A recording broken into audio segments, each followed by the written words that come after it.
Alright, it seems like we have to use brute force and ignorance to get it off, because this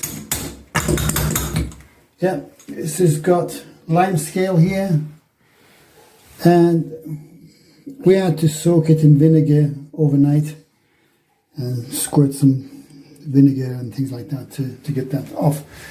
Even then I had to hammer it and put this spanner behind it and just leverage and get it out. And then after that, that is it. You've got your valve there.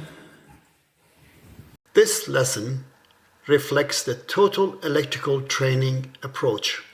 Clear explanations, practical grounding, and real understanding.